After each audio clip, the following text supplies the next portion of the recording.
Good morning, and my name is Miss Ellie Blair White, and I've come to talk to you this morning because there's a great deal of misinformation going around, and people have gone to extremely great lengths to show photographs or videos or things of me sitting on a couch. Yes, there's a pillow behind me. Yes, I'm in certain clothes, which might lead an uneducated person to surmise with false logic that I'm in a bed. No, I'm not in a bed. And which attempt to say, oh, this is just some person in some bed, and if they can do damage to our electoral system, don't ask me how. There's 100 million people that saw the same broadcast I did, but because I pointed out the elephant in the room and told 20, not 20,000, 20 other people about the information that I had learned from various sources, that was immediately construed as that Trump must be friends with Putin to find this out, because we didn't declare this anywhere. Well, no kidding. The mainstream media doesn't declare anything anywhere unless it comes right from the H. Clinton, progress playbook or something. So we have to look at the claims that are being made, all right? Because when you say that somebody influenced the election, I don't think that telling 20 people, even if they are governors and senators, about what's really going on and to stand up, pull up their pants, and do a man's job of exposing serious evils in this whole world and serious plans by 300 people to kill 7.5 billion? Really? They're on the end of the plank over the deep end of the ocean, and the 7.5 billion are on this end, and all they have to do is go boing to that little bird, and that person will boink right off the end of the board. Why are 300 people ruling in such an obscene and heinous manner as to be killing 200,000 Christians in Yemen? Little dirt villages, old ladies, women, children. Ask Genghis Khan. Ask these people.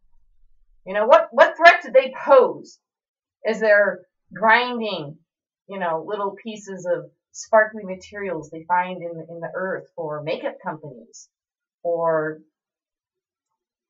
sewing for other companies, like the Haiti incident. We won't bring that up again. They don't pose a threat to us or anybody else, but you have certain people creating a hoopla and stir and say, oh my gosh, this person said something on a YouTube video. And look, here's a picture where we distorted the lighting and everything else and made them look really, creepy and ugly. And we'll say, look, this person in a bed somewhere ruined the elections. Well, does that mean I get a job?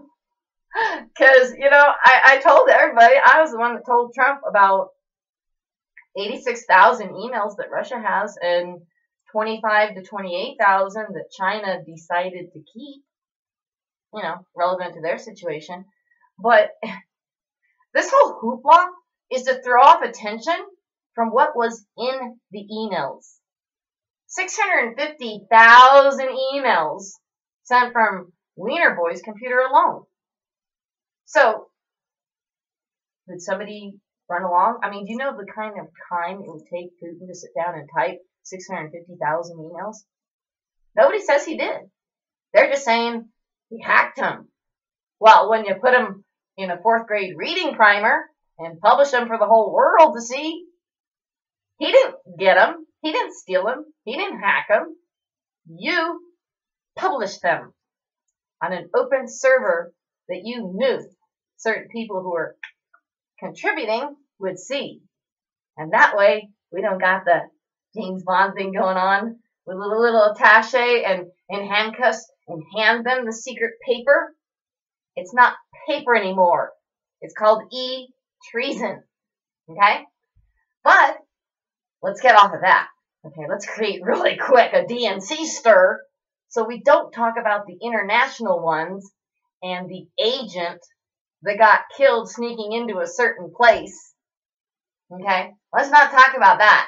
Let's talk about the convention emails getting hacked. Well, they weren't hacked either. They were leaked from the inside out. And the guy that was in charge of those got murdered. So, I don't know. Maybe we should put 2 and 2 together and discover who it was that murdered him. Because apparently, before he was shot in the back, with his wallet and watch and everything else still on him, which why didn't the press tell us that? Why did they try to keep that secret in some FBI report? Why did it go to the FBI unless we know who did it?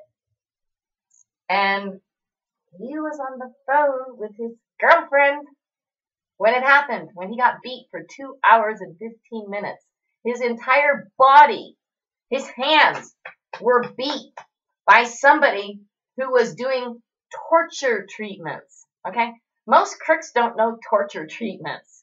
So that should give you a big idea on where it came from. But when someone is beating you and you're screaming and you're saying, it's okay, girlfriend, don't worry, I'll be all right. Okay, and she's still on the line and she hears this. And mommy dearest comes on the news the next morning and says, don't anybody look at anything. We know it's just a murder. Without a single tear in her eyes, you know that she's been threatened as well. So, the guy in charge of the emails, found dead. Money, watch, phone, still on to the girlfriend. Okay? That means that even if the girlfriend hung up on her end, the NSA and, 15 to 17 other agencies have the recorded phone call, including other ones that went back and forth between certain people to arrange the murder. So, 2.25 hours, somebody's getting beat and tortured down below your window. You mean to tell me nobody in that neighborhood saw or heard anything? Even if every single one of those people was out partying, okay, it was 2 o'clock till 4:15 in the morning that he was tortured. Did they all go out that night? Was there nobody home? What about the mom and the girlfriend that heard? Everybody heard it. Everybody saw it. Everybody knew it was going down. And even that is a detraction from the subject of the emails, from the agents that were killed intentionally by leaking that info to the people where they got killed. So, you know, you can't keep pointing to that lady sitting in a bed somewhere typing up a little thing and giving it to 20 people and blaming her for the entire election, or showing how easy it is for some numbskull chick to write something that's devastating. Well, nothing was said that was that devastating. A few newsworthy things were reported, a couple of facts that nobody else knew about, but that's only because people are sitting there with a burrito in their one hand and a beer in the other, and wanting to wait till the news is spoon-fed to them, and nobody in mainstream media said that there were 68,000 emails or whatever. It doesn't even matter anymore. You know what I'm saying? We can't rely on other people to do everything for us and get spoon-fed our information. And then the very next day after a report that was 2 months earlier went out, Hillary went to the floor and started screaming and yelling and going, this is a propaganda war and Russia is winning. Because, again, there was an email that went out to 20 different people explaining a certain event. And she got scared. But the fact of the matter is, if Trump is entertaining audiences of stadium fulls and winning their support, and you're sitting in a green room with a couple of paid actors being duplicated over and over again, the people need to see their leaders and see that they're real and look into their face when they say, I'm not lying. You know? But as far as the matter of, this is a normal, ugly, weird person that said these things, and look how easy it is for Putin to get information to a know-nothing person? Well, not exactly. See, I'm in a master's diplomacy, peace negotiating, and military history program, and was declared 186 Mensa back when I was 16, before I even completed high school education and, 7 college degrees. So you can't say just because they turn the lights and everything all weird and spooky and maybe look putridly ugly, that means that I'm stupid. Okay? But there's 100 million other people out there that know the same thing. It's just the majority of the public is scared to point out the elephant in the room. So if you want to know the real reason why a certain person is trying to diminish that I'm a normal, ugly idiot that got a hold of this information and how easy it is to distort things that Putin might want to secretly tell us, and all this fabrication, then feel free to contact me, because I've come and talked to a number of you on some other issues, and I'm sure you'll remember me then. I'm not afraid to come in and tell you all why they're trying to mock and ridicule me and the things that I've said, and that a certain agency even came up with a whole program called the conspiracy program, where they call everyone that draws attention to a truth a conspiracist, to make it, wacky and crazy and don't understand what's going on kind of thing. In other words, to manipulate people into silence. And that only goes so far, so long. So if you want to know the real down and dirty secret that I know that she's trying to discredit, I'll give you a hint. DNC DWS, her brother paid a certain foundation $300,000 to secure somebody's rights to a chair position. And if she got elected, he had already paid her $3 million in advance so that secret family member could become the next Secretary of State. But the real juicy secret is, where did that money come from? And why did Scott Walker call me before he announced his presidency? Ran for a token 2 weeks because he'd already taken $3 million from a couple of bros in the neighborhood. And then 2 weeks later, okay, time's up now. I can get back out of the election because I don't want anyone to know the evil secret that I know. And it's definitely, an administration Democratic secret.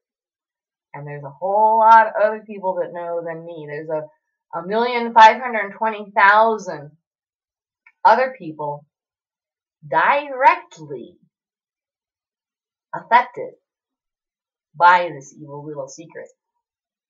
And I guarantee you there's a number of leaders around the world that already know the truth. So, dear senators and dear congressmen, I apologize that you're the last to know, but you really need to know this immediately so that you can hear it straight from the horse's mouth, so to speak. Feel free to contact me directly, buffalostudy@yahoo.com or 442-985-8554. buffalostudy@yahoo.com, P.O. Box 31, Big Bear Lake, 92315. And I do not accept any blocked numbers whatsoever. If you have the balls, then you have a voice. And if you don't have the balls, then you don't have a voice. So, contact me at your earliest convenience. Thanks so much. And have a great day. 442-285-9854 or buffalostudy@yahoo.com. And I'm really serious that you need to get me in front of Congress, Senate, and everybody and be able to tell them what happened and where that money came from. Because if you don't, we're about to see the biggest world monetary crisis that the world has ever known or ever will know. Thanks so much. Have a great day.